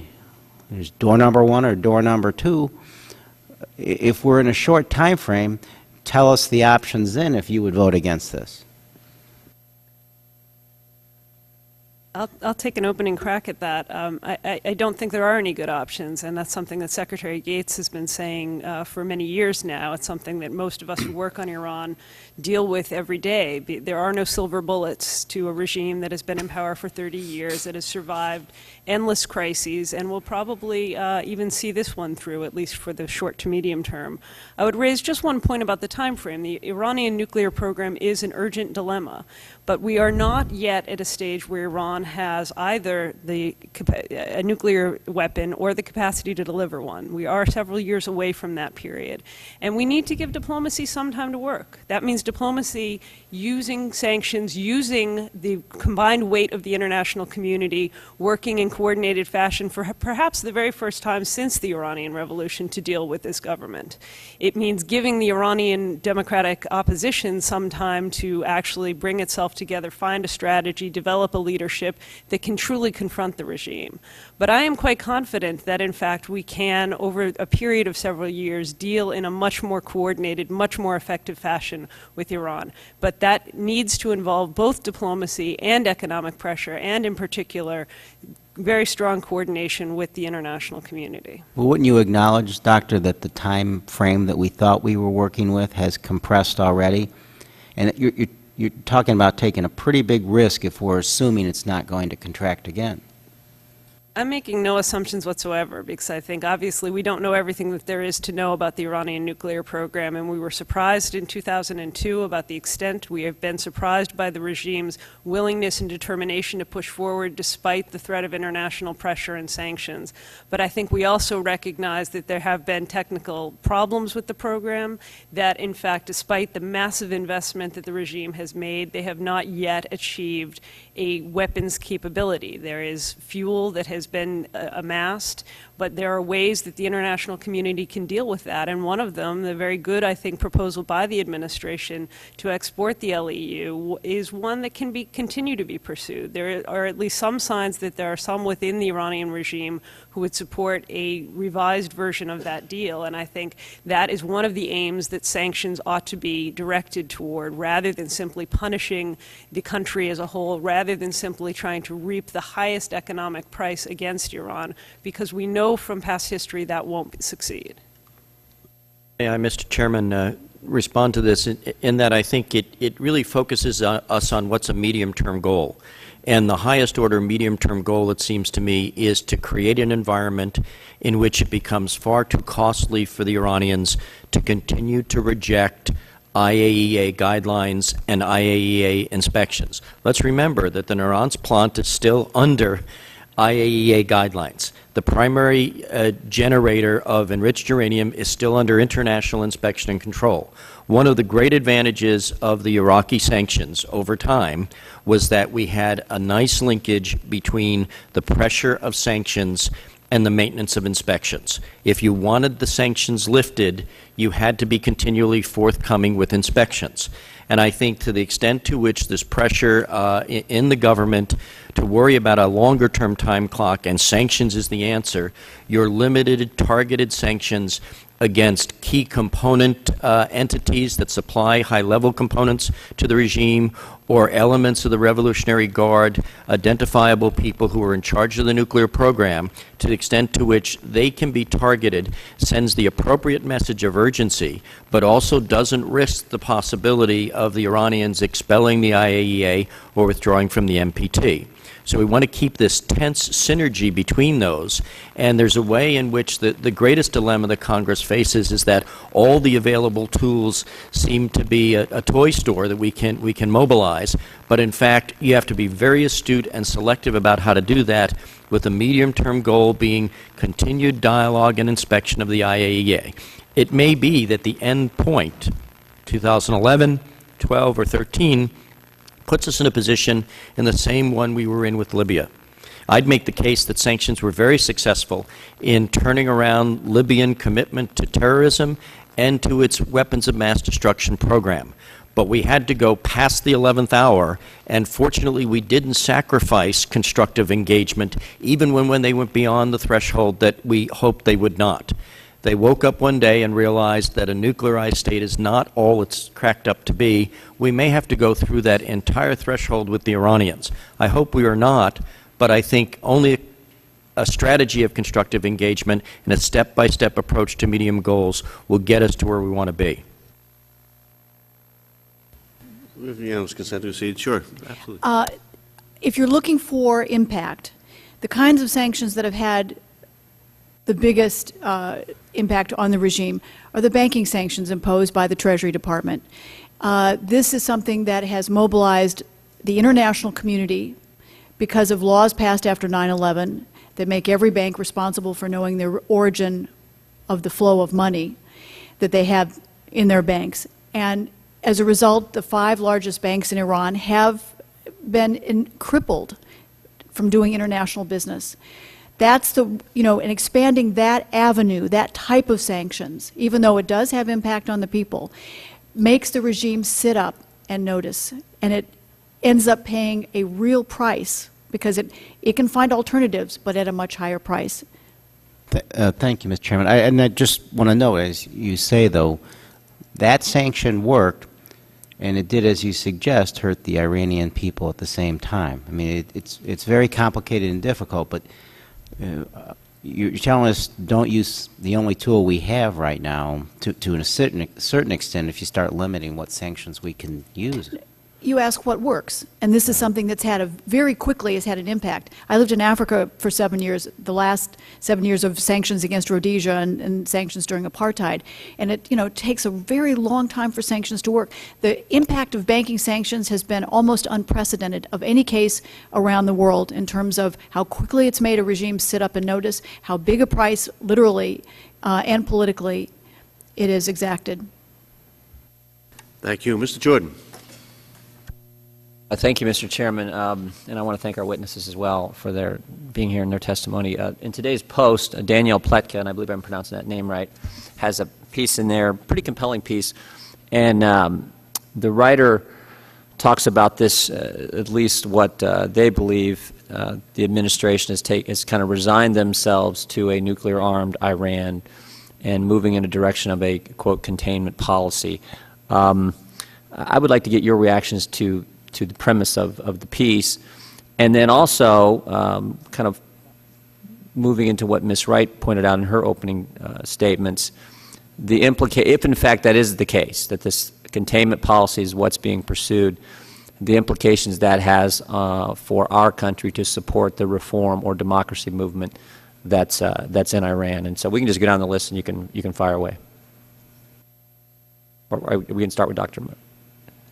I would disagree that the administration at this stage has settled on containment. I think that really belies everything that has been done, particularly the very creative and positive proposals that were put forward and originally agreed to by the Iranians to export the LEU and support the Tehran research reactor deal. So I just don't see that evidence. I think that we need to be planning for that eventuality simply because we can't predict the way these sorts of things play out. As we learned from both India and Pakistan, there may be drivers that force this regime to move forward more quickly, that in fact produce a nuclear-armed Iran more quickly than we anticipate, and we should be prepared for containment if and when that comes. That needs to be done quietly and discreetly, but that I would hope that planning is already underway. I do not see that as in any way in contrast or undercutting the very strenuous diplomacy that we've had, resetting the relationship with Russia, putting forward serious proposals toward the Iranians, and actually I think very quietly mobilizing at least some international support for the kinds of multilateral sanctions that would be effective. Because I think no one on this panel has said that sanctions should never be used, but simply that they need to be used only where and how that they are most effective. In terms of how that coordinates with our support for the Iranian opposition, I would say quite frankly that the Iranian opposition is a force that we neither created nor anticipated, and our support, while important because we are a moral leader, because we have a certain responsibility given our history, given our ideals, to voice those sorts of ideas, our support is not going to be what changes the future for the Iranian opposition. Iran is a proud country that resents the interference of foreigners very deeply. 50 years later, they still deeply resent, as one of the other representatives suggested, the involvement with the Mossadegh affair in '53. I don't believe at this stage that anything other than moral support for the opposition would be useful or welcomed from that side, and I do believe that that opposition, in fact, will succeed over time simply because it represents the view of the large swath of the Iranian people. Lopez. Thank you. It's a very, very important question. I detect through dealing with people in the National Security Council and elsewhere no resignation to the containment strategy. And in fact, I believe that the good example here is the way we're dealing with the North Korea nuclearization problem. That is, we're going to find every diplomatic and in the North Korean case, sanctions-based way to roll this back. So I detect a strategy that on the one hand, counter to where I think we've been for the last decade, rejects the notion that there's an immediacy to the ability to apply increased pressure and then somehow arm twist the Iranians into changing their behavior. The new realism I detect in town now is that we know we're dealing with a very determined regime which has domestic, cultural, and other reasons to move only straight ahead with nuclear development. Now, how do we show them that that's a choice that has consequences without immediately imposing penalties? How do we hold before them a vision of be careful what you wish for when you get it as you deal in your neighborhood and as you deal in the rest of the global community? How do we find a way for them to match their own rhetoric with a responsible participation in the global community's concerns about nuclearization? I think the contingencies will be there for dealing with this, but I like the notion that this current approach sees a very, very long road ahead, and if the measures we don't take result in the desired turning back away from the program and an export of uranium, if they go nuclear, we have models for which to deal with that, as we've executed in Libya and in North Korea. That is, in a sense, you're playing, if you excuse the sports analogy, we have a game plan as long as we're in regulation time, and we have a game plan if we have to go to overtime. I don't have much to add except that containment is the end of the process and we're still at the beginning. Well, I think, first of all, you have to understand, it's perfectly logical for Iran to be pursuing nuclear weapons. They're surrounded by other nuclear powers. And they're at a level of sophistication and capability which allows them to achieve a nuclear capability. If Barack Obama or George W. Bush were elected president of Iran, they would be pursuing a nuclear capability. Any leader in that geopolitical context would be. The question is, how can you, first of all, move toward a regime that's not threatening its neighbors ideologically or in others so that people are more relaxed about it, and secondly, create incentives and disincentives that persuade them that a nuclear capability is not in their interest. We've already seen North Korea cross a nuclear threshold, and the current policies are to roll it back.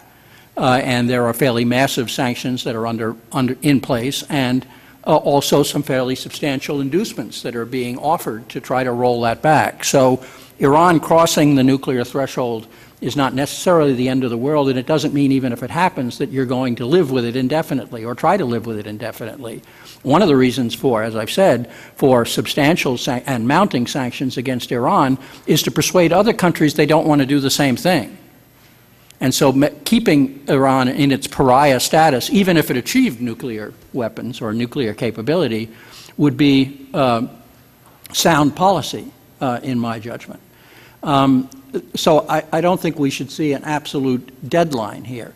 That said, we're not going to physically prevent Iran from getting nuclear weapons by anything short of invasion and occupation. Bombing might delay it, but not indefinitely.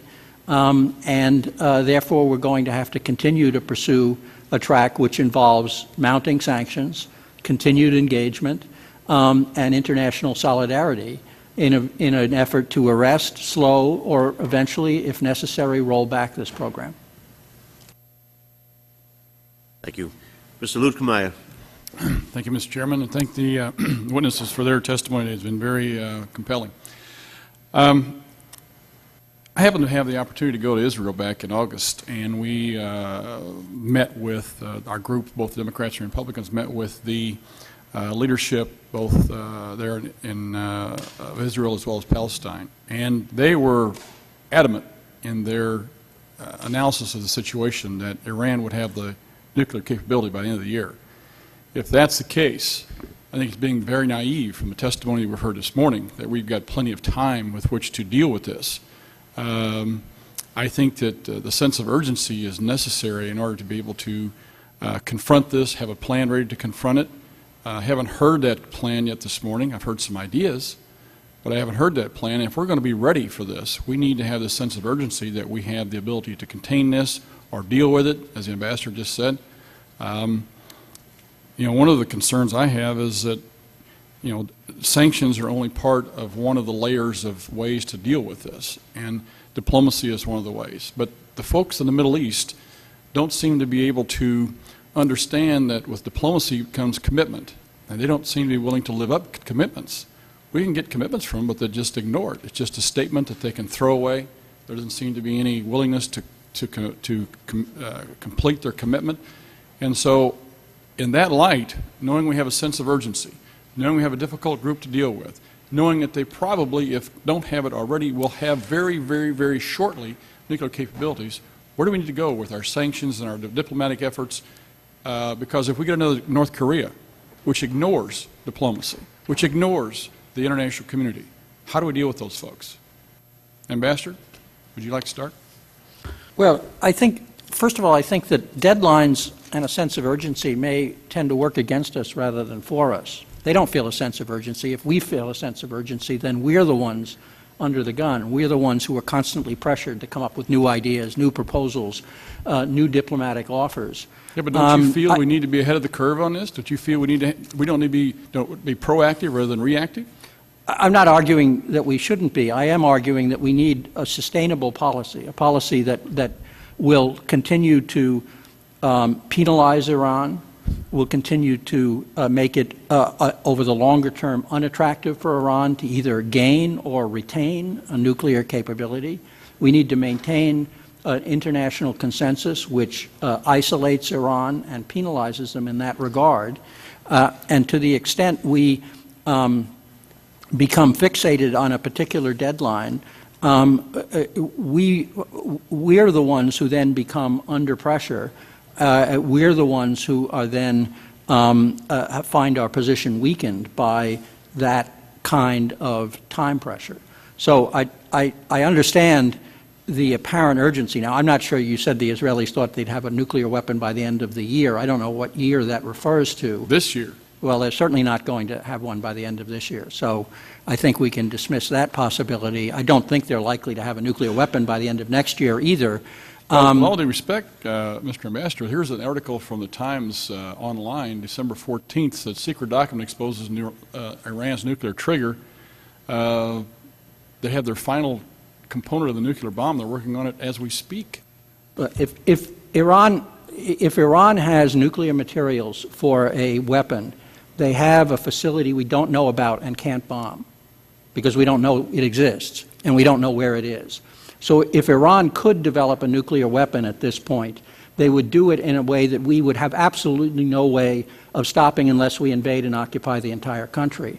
The uranium they do have, which we know about, is not capable of creating a bomb and wouldn't be capable of creating a bomb for several years because it requires extensive further enrichment, which the Iranians do not at the present have the capability of doing, but which they could do over an extended period of time. So it's possible they have nuclear material we don't know about, but if so, then our options are pretty limited. Well, not to belabor the point, but Dr. Maloney made the point in her testimony that gave at least two examples where we had underestimated what was going on in Iran. And to me, if we've already underestimated twice, it would seem logical that it's very possible we underestimated them again. And this, when you're dealing with a nuclear bomb and a regime such as that, to underestimate those folks is very, very dangerous. Anybody else like to comment on the discussion? You also posed in your question the idea of where do we go next, and I think that needs to be the focus of the deliberation at this stage, and particularly with respect to IRPSA. Where we go next is not more unilateral measures that have limited or counterproductive impact within Iran. Where we go next is to the UN Security Council, test how successful we've been in changing the dynamic with the Russians, test how serious the Chinese are, as they've suggested, at least in some rhetoric, about applying new pressure to Iran, and test the Europeans and see if they're finally willing, for perhaps the first time since the revolution, to put their money where their mouth is when it comes to Iran. I think that's the route that we go, and we will not succeed fully, but I think that we can have some real impact in crafting the kind of measures that, as Robin suggested, have already begun to make important elites within Iran, people who really do have some influence over the future of its policies on core security issues, stand up and take notice. And that's the sort of thing that can pay off, but it will take time. I appreciate your responses, and I would love to ask more questions, especially with regards to how in the world we can get the rest of the world to go along with us when half the world sides with Iran right now. But I realize my time's out. I appreciate the Chairman's indulgence. Thank you. I just have one brief thought. Implicit in your statement is some knowledge that we have about where Iran is. And the bottom line is, if you think we knew too little about what was going on in Iraq, try Iran. We know even less. And that's a sobering reality when it comes to figuring out down the road. But I will also say that if you thought Iraq was a complicated war, try Iran. That the military option is not just an issue of using strategic bombing of suspected targets, which would clearly backfire and clearly galvanize the population around the regime, however much they hate it. But would, because of the nature of conflict and our own deployment of troops in both neighboring Iraq and Afghanistan, force the United States to engage in something that was far broader and would look like an open-ended war with Iran. So I think that when we talk about these options, yes, sanctions are frustrating, that the military option is one that is so costly, and we make such assumptions about being able to go in and it having some impact, that could be, in many ways, the worst thing to do, because it would also encourage people to think they need the bomb to protect themselves. Thank you.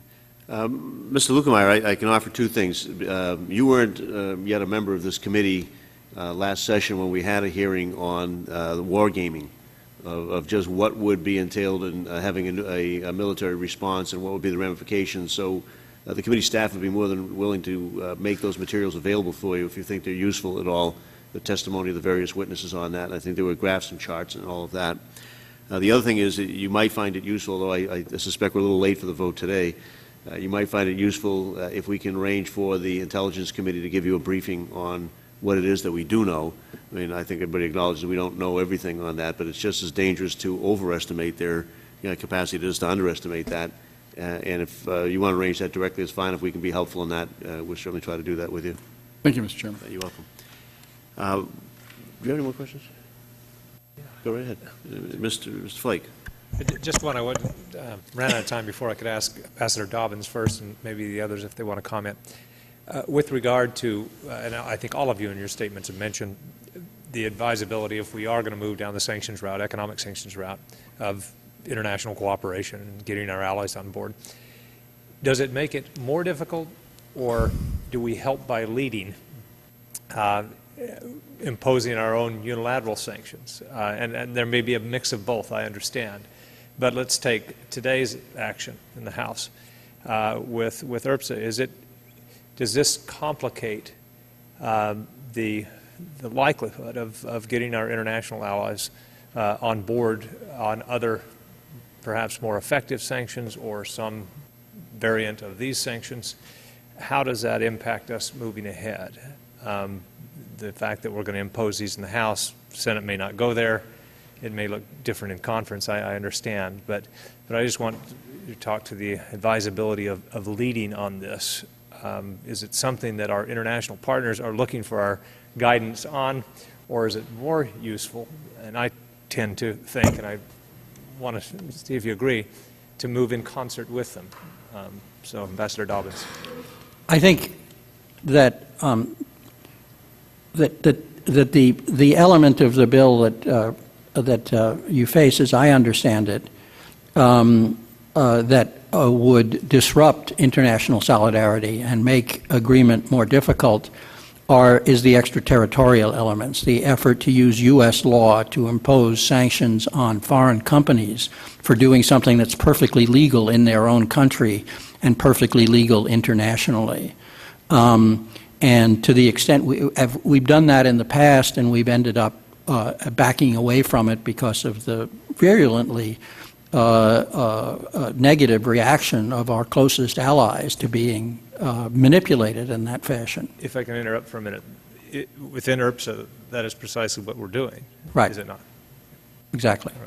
All right. Dr. Lopez, do you have a comment on that? No, I'm in agreement with you on this, and I think I just add two layers to this. One is, in terms of the multilateral versus unilateral dynamic, it needs to be more widely understood in the Congress how the Russians and the Chinese share very much our view that a nuclear Iran is in no one's interest. And if we believe we have to march down the road of leading with economic coercion so that we persuade the Russians and the Chinese, we're already on the same plane on this. And I think that's what pushes us to think about more astute arrangements than are built into this legislation. Secondly, I believe we have a new era of good feeling around the Security Council table that's been hard-earned over the last 2 years, and that concerns, particularly in this town, that the Security Council is either inept or the environment is not right there for us. In fact, within this week, I think the U.S. has shown remarkable leadership in the Security Council in the reformulation of the 1267 guidelines with Russian and Chinese partners. I think we're at a unique moment in which the multilateral may need to lead the domestic. And we'd be much better off in a technical sense saying the United States has in its holster, if you will, a set of punishing sanctions, but because our highest order priority is changing Iranian behavior in concert with its region and in concert with the globe, we're keeping that powder dry.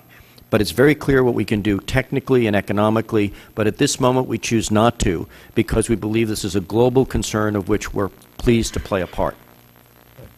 Dr. Maloney. Let me just add one final point. Under IRPSA, as I understand it, currently formulated without flexibility or waiver authority, we would have to sanction Chinese companies. And if you think that's going to make it easy to bring the Chinese on board with the kind of sanctions at the Security Council that would actually have an impact in Iran, you know, I think there's some obvious conflict there. The Chinese have an enormous interest in investment in Iran, and if we can in any way encourage them or coerce them to use that leverage with Iran, that will be far more valuable. They are unlikely to do that if we are involved in the business of sanctioning their energy firms. Thank you very much. Thank you. Mr. Foster, you're recognized for 5 minutes. Yeah, well, thank you, and my apologies for not being present at all of your testimony here. But I'm specifically interested in the possibilities for further micro-targeting of financial sanctions towards different segments of society that might actually provide us with some leverage to try to encourage the developments that we want to happen in government there. And you know, obvious targets would be, you know, individual institutions and you know, banks, or maybe sections of the ruling class that might realize that their hold on power is you know, a little bit shaky, and they may be shoveling their assets offshore, or elements that we think might be friendly towards developments we want to encourage and making their financial lives easier. And I was wondering if there anything that we're missing, anything Congress can do to encourage or enable that sort of you know, better targeting of financial sanctions. I'm willing to respond. I think this particular leadership in Treasury has examined those in detail, and I have great confidence in Mr. Levy for knowing where that is. And there's been a number of discussions, as you know, about that. I think the focus of this should be on on those entities whose activities is most suspicious in violation of the UN Security Council resolutions passed in 07 and 08, which restricted higher levels technologies and the movement of monies to support the nuclear program. I think both with the revelations that the Congressman has noted earlier of the possibility of trigger devices, the movement of scientists, etc., I think we have possibilities of looking into new areas where this kind of micro-targeting would be very effective. It has a combination of sending a very, very strong message that our intelligence is state-of-the-art, that there are ways in which we're trying to focus on the nature of the problem, which is nuclear development and not the whole economy. And it also has the ability to be taken off very quickly if we need to reward compliant behavior.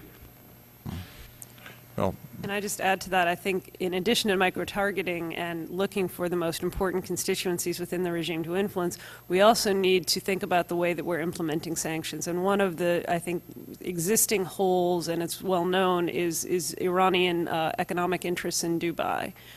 To the extent that we can get the UAE, but Dubai Emirate in particular, to step up its scrutiny and make its financial transactions with the Iranians more difficult, that will have, I think, some significant impact on the regime elites who currently support the nuclear strategy. yeah, is there any knowledge any detailed knowledge about segments of Iranian society moving their assets offshore into places where we might or might not be able to see? And there's a lot of things happening in the financial services bill that is intended to give us leverage to pry open places like Switzerland. And I was just wondering if that is a source of frustration and understanding, what's really going on there and where we could apply leverage. There's been an enormous drain of capital in Iran by both people in the regime and others. As Suzanne mentioned, Dubai is now fueled, its economy is fueled significantly by the inflow of Iranian businesses that have basically set up shop there to get around sanctions. So they bring their goods or whatever their office is involved in to Dubai, running out of Dubai, and then they ship things across the Gulf or use that as their, their backup office. But Dubai at the moment is also looking for any source of income it can get, and so, it's how much pressure we can actually put on Dubai is very tricky. Okay. Well, thank you, and my apologies again for only covering part of this, and yield back. Thank you. Mr. Lukemeyer, do you have any further questions? Yeah, I just got one, Mr. Chairman. Thank you. We've talked about the opposition many times. How strong is the opposition? How well organized is it? Where do you feel that it's going to grow to? There's been a reform movement that has been vibrant since the early 90s in Iran. It took root officially with the election of President Khatami in 1997, but it never had critical mass. Today it does, and it crosses all sectors of society. You have people who were among the original revolutionaries as well as people who've never been involved in politics and hate the system. It has, all aspects of societal life. When you see, as I had some of the slides, I think, before you arrived, of women old and young, you have taxi drivers as well as professionals. This is something where everyone's been affected. And I know we talk a lot about the Revolutionary Guards and kind of lump them together, but one of the things you need to remember is that even within the military, including the Revolutionary Guards, there is dissent. In 1997, the Iranian polls found that 84% of the Revolutionary Guards voted for President Khatami, the reform president, that every young man has to do service in the military, and many opt to do the Revolutionary Guards because their training is better, it helps get them entry to university, and most of all because they get off at 2:30 in the afternoon, and then the young men can go off and get a second job, as many young men have to do to support their families in this bad economy. And so we need to be very careful in looking at lumping any sector of society in one basket. There are even significant confirmable reports that from some of the housing compounds from the Revolutionary Guards, there were people shouting from the rooftops at night Allahu Akbar and down with the system and so forth. What percentage of the people do you believe either belong to or strongly support these efforts? I would be dishonest if I told you I had an exact number, but I think that there are vast numbers, who either support the opposition, are disillusioned with the regime because of their treatment of Iranian society over the last 6 months. Do I think it's the majority? I can't honestly tell you, but I think that to brave the kind of repercussions, whether it's going to jail, facing torture, potential rape, and that people still get out on the streets, still engage in civil disobedience in very imaginative ways, is stunning, and there's nothing like it anyplace else in the world today. Okay, if you made an excellent point with regards to if some of the sanctions that we put on them would hurt the people in this group, and they're very politically oriented toward their own world and very defensive and very protective of it. What do you think if we could have them write our policy? What would they like to see us do to hurt the regime and yet be able not to hurt their people? What do you think suggestions would be from them?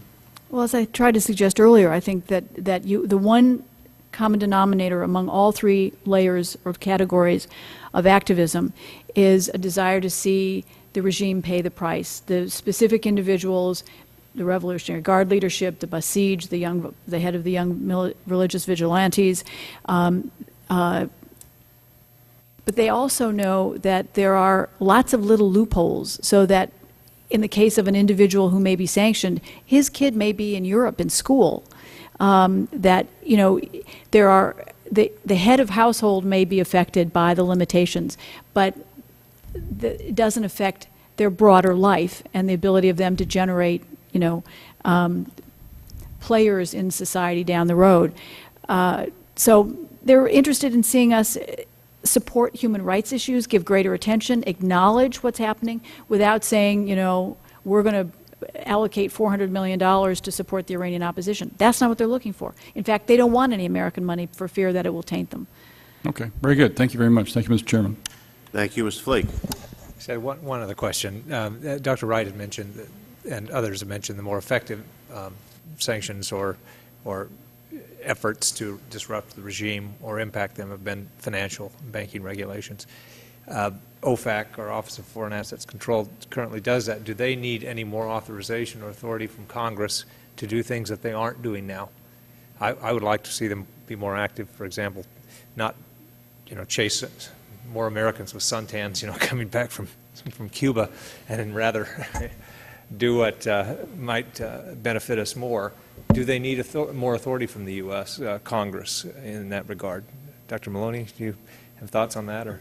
I think, in contrast, the Treasury Department has been very creative in using the existing authority, and particularly some of the regulations passed after 9/11 that specifically target financial support for terrorism and proliferation of weapons of mass destruction, and using those kinds of measures in ways that they probably weren't originally envisioned to target Iran, to make it more difficult for Iran to continue to do business with the international community. The big dilemma of applying pain to Iran is that as long as they sell oil, they're making tens of billions of dollars a year as a regime, and I don't think that there is currently international support for a full-fledged oil embargo on Iran. But we can make what they do more difficult, more painful, and more expensive, and to the extent that we do that, it tends to hurt those who have some influence over regime policy. But OFAC has the authority that they need. I think that they've got a lot, and they've used it very well lately. Yeah. Thank you. Thank you. One of the interesting things is in Treasury they have quite a defined list of the Iranian Revolutionary Guard, other people on that from which we could choose sanctions on, and they've refined it quite well to move forward on that. Let me just ask one last question for me to Ms. Wright, who I say your slideshow was great. Thank you very much. There's a bill that was filed either yesterday or today that would seek to remove from sanctions in Iran technology like Twitter or Google or things like that for non-governmental aspects on that. What are your thoughts about that? What impact would it have? Would it be favorably disposed toward it or not? I think the opposition would be stunned and pleased that the Congress was enlightened enough to understand something like that. The regime would probably use it for its own ends, but if it would actually, and I don't know the answer to this question, if it would actually change the accessibility of technology to the opposition. This has been one of the big obstacles. Just like the revolution in 1979 was the most modern revolution in the use of the fax machine and the tape cassette, what these kids have done is really unbelievable, given they don't have the same kind of access that we do, and how they've gotten around the bans by the government. So it's a very creative idea. I didn't mean to imply for our other three panelists that they couldn't Twitter or Google on that, just that you had done the presentation. I thought that you probably, with your background, had a better insight into it. Are there any members of our panel who have a comment that they want to share with us? They feel that they won't have told us all that they need to tell us before they leave if we don't cover that area. Well, then I want to thank all of you very, very much. You're terrific witnesses. You helped us get a focus on this, and we appreciate your time and your information. Thank you very much. Thank you. Meeting adjourned.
It just sounds kind of weird. Why? I mean, I bet I could set him on the right path to becoming a gentleman. Just when you get home, don't make him rub lotion on your feet.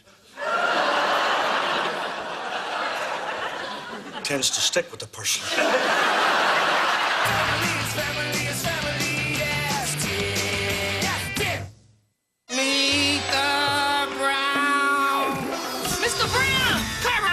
Some Yoda. Meet the Browns. See brand new episodes tomorrow at 10. Only on TBS. Very funny.